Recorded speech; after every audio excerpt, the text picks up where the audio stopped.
So good morning, everyone. I'm Francesca, and today I'm presenting my capstone project. So first of all, why this case? So as someone preparing for a career in corporate law, specifically at the intersection of intellectual property and emerging technologies, I'm drawn to one of the most pressing legal frontiers of our time, which is the collision between generative AI and authorship. We're watching an explosion of legal disputes involving AI companies, with lawsuits filed by artists, newsrooms, and developers who are raising the alarm over how their work is being scraped, repurposed, and monetized without permission or compensation. And beneath these legal battles lies a deeper question, which is, how do we safeguard human creativity in a world where machines are trained on everything we've made? And don't get me wrong, I believe in the power of technological innovation. I'm actually fascinated by it, but I also believe in protecting the rights, labor, and dignity of those whose work fuels that very innovation. And that's what brought me to this case. The lawsuit I focused on, which is the New York Times versus OpenAI and Microsoft, is a landmark case. It captures this exact moment in history with the legal gray zones of AI, the economic power imbalance between content creators and tech giants, and the lack of trust, transparency, and fairness in how data is being used.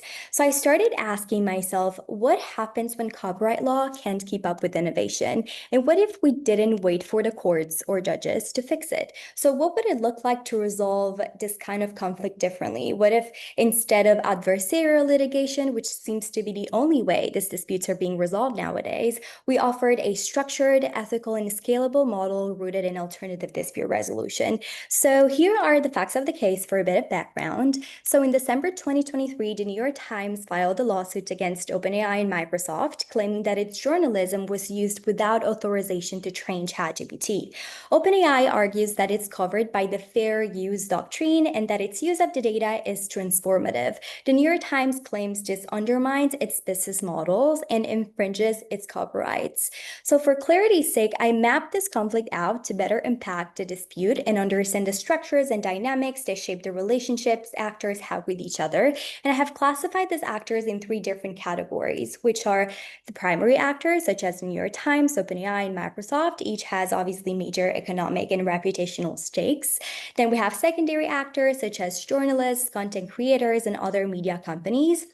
And then we have tertiary actors, such as regulators like the US Copyright Office, potential mediators, and the public, whose trust in both journalism and AI is obviously at stake. And what makes this conflict especially challenging is that the power and incentives of these actors are deeply asymmetrical. For example, media outlets depend on compensation and copyright enforcement, while AI developers depend on massive data sets and legal ambiguity. So to stay within time, I won't go into detail here, but these are some of the key conflict resolution theories that shaped my analysis. And they're fundamental and also foundational to how I designed the intervention strategies that I will talk later on. And these theories overall help explain why this conflict feels stuck and why litigation alone, in my opinion, may never fully address the deeper needs. Methodologically, we had to work with secondary data. I couldn't gather primary data myself, so I used legal filings, stakeholder analysis tools, conflict maps, and ethical frameworks to diagnose the unmet needs driving this dispute and design resolution strategies that go beyond legal remedies. So what needs emerged from my analysis? The first need would be the need for trust and transparency. So stakeholders need clarity about how content is accessed, used, and monetized. The second would be equity and fair distribution. So those who create the value deserve a share of the reward. And that includes small newsrooms, freelance journalists, and independent creators. And last but not least, we need ethical accountability. So we need governance systems that treat stakeholders not as raw material, but as human participants with rights and voices. Now I want to shift into the core of my project, my thesis, which is the interventions I developed. But let me begin with the strategic foundation first. So my overall goal here is to design a replicable, non-adversarial model for resolving AI media copyright conflicts, one that replaces litigation with dialogue-based, contract-driven cooperation. This framework is deeply rooted in contractarian theory, particularly the Hobbesian view that in the absence of of rules, rational actors will enter into mutually beneficial agreements to avoid chaos and self-destruction. And in this case, both AI firms and content creators recognize that continued litigation is obviously unsustainable. So what I'm proposing here is essentially a new social contract, a structured way for these stakeholders to coexist through mutual recognition, fairness, and forward-looking agreements. So to honor this, I built three interlocking resolution strategies. The first intervention is a mediated negotiation agreement. So the strategy responds most directly to the breakdown in trust, both procedural and relational. The strategy is a three-phase facilitated negotiation process that brings together the disputing parties under the guidance of a third-party neutral mediator. So the process begins with a pre-negotiation phase where a mediator helps clarify agendas, gather preliminary data, and secure stakeholder buy-in. Then it moves into bilateral deliberation between primary parties like OpenAI and the New York Times. And finally, it expands into a multi-stakeholder roundtable involving smaller publishers, regulators, and ethical advisors. And what makes this model effective, in my opinion, is that it does not just seek short-term settlement, but rather it's built to generate binding AI transparency agreements between the disputing parties that will cover dataset disclosures, opt-in and opt-out mechanisms, licensing terms, attribution standards, and long-term monitoring procedures. So far, what we've seen are private, opaque deals between OpenAI and a few large publishers, deals that are non-replicable in nature. So what this model offers instead is structure, fairness, and replicability, something that can be scaled and adapted beyond just a single lawsuit. The second strategy directly tackles the issue of the equity, so who gets compensated and how. So here I propose a publisher-managed API licensing and traffic sharing system. It's very ambitious, I know, but the idea is to give publishers and content creators technological control over how their work and content is accessed by AI systems. So instead of allowing AI firms to scrape entire datasets in the background, this model requires them to interact through secure APIs, which are basically getaways that will deliver curated attribution embedded summaries, real-time usage tracking, and automatic micro compensation based on engagement metrics. And if that sounds familiar at all, it's because it borrows from the Spotify model for music licensing. So on Spotify, artists may earn fractions of a cent per stream, but the key is they have visibility, they have control, and they have recurring compensation. And that's exactly what this architecture would enable for digital journalism and other forms of content. And up until now, we've seen a few companies test similar models, but mostly through exclusive partnerships that only benefit the largest players. There's been no open standardized system that smaller outlets or independent creators can tap into, and that's why I recommend creating a shared infrastructure and open licensing standard governed by a coalition of publishers and AI developers, ideally linked to the outcomes of the mediation process that I talked about earlier. The third and final strategy addresses the most often overlooked dimension of this conflict, which is ethical accountability.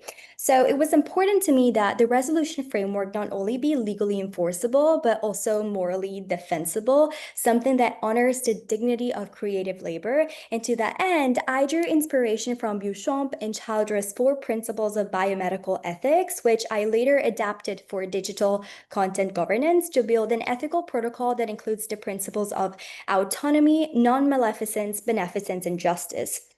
So operationally, this protocol would include consent-based content licensing systems, independent ethical audits of AI training datasets, a public value reciprocity fund for undercompensated creators, and ideally a joint AI media governance council to ensure oversight and continued dialogue. So far, ethical oversight in this space has been limited to internal guidelines, often very vague and unenforced. And what I'm proposing here is a system where ethics is embedded contractually as a condition of licensing, which will be a first. And to understand the long-term viability of this conflict resolution, I developed a network map using Kumu, and it reveals that this legal dispute is a fragmented governance ecosystem where central players like OpenAI, Microsoft, and New York Times hold disproportionate influence, while peripheral actors such as secondary and tertiary actors remain structurally sidelined. So sustainability here depends not just on the strength of individual interventions, but on how well they reconfigure the network itself. So each of my strategies was designed with that in mind. So the mediation framework creates bridging nodes, the API licensing scheme transforms edge actors into monetized participants, and the ethical protocol embeds legitimacy into high centrality institutions.